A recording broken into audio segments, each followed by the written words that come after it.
Of all the terrifying images, on September 11th, the collapsing Twin Towers were among the most horrific. A shocked nation saw the two largest structures in New York City's skyline dramatically crumble before our eyes. Given the vast scale and unprecedented nature of the horrifying spectacle, and lacking any information to the contrary, viewers could only assume that the fiery crashes of Flight 11 and 175 were the sole causes of the tower's subsequent collapses. Building number 7 at the World Trade Center was a 47-story building with a steel frame. No airplane crashed into it, nor did the towers fall onto it. However, this building disintegrated on September 11th. This satellite image shows the World Trade Center about a year before the attack. Building 7 is the tall building at the top. Building number 1 is the North Tower. You can distinguish it from the South Tower by its antenna. Buildings 4, 5, and 6 were office buildings. Building 3 was a hotel.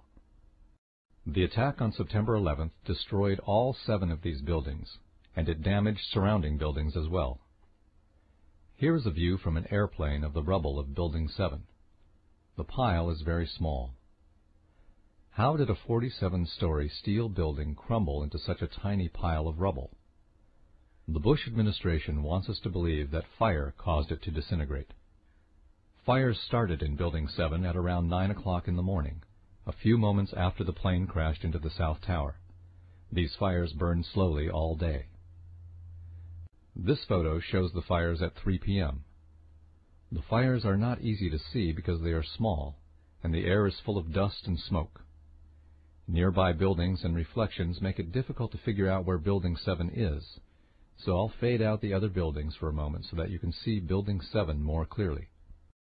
There are flames coming from only a few of the thousands of windows of this large building. Most floors do not have fires, and those that do are burning in a few small areas only. Compared to other office fires, these are small. Why didn't the sprinkler system extinguish them? This photograph shows the rear of Building 7.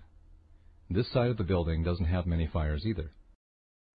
There are no fires anywhere along the base of the building. Incidentally, in the background of this photograph are buildings number 5 on the left and 6 on the right. Both of those buildings have very serious fires burning inside. The government has never bothered to explain how Building 5 ended up with such serious fires. Despite the fact that the fires in Building 7 were so small that the sprinkler system should have extinguished them, at about 5:30 in the evening, the building suddenly imploded and crumbled into a pile of rubble. How did a few small fires cause Building 7 to collapse? According to Bill Manning, editor-in-chief of Fire Engineering, a magazine for fire departments, fire has never destroyed a steel building. I remember getting a call from the fire department commander telling me that they were not sure they were going to be able to contain the fire. And I said, we've had such terrible loss of life. Maybe the smartest thing to do is pull it. And they made that decision to pull, and then we watched the building collapse. Now, the term pull, which you just saw Larry Silverstein use, is an industry term that means to demolish, a controlled demolition. What did Larry Silverstein exactly say here?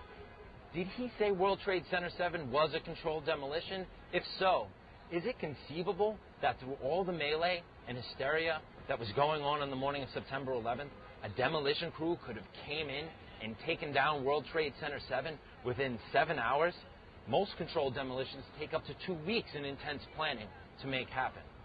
If this is the case, the only explanation that makes sense is that a controlled demolition was planned way in advance of September 11th, 2001.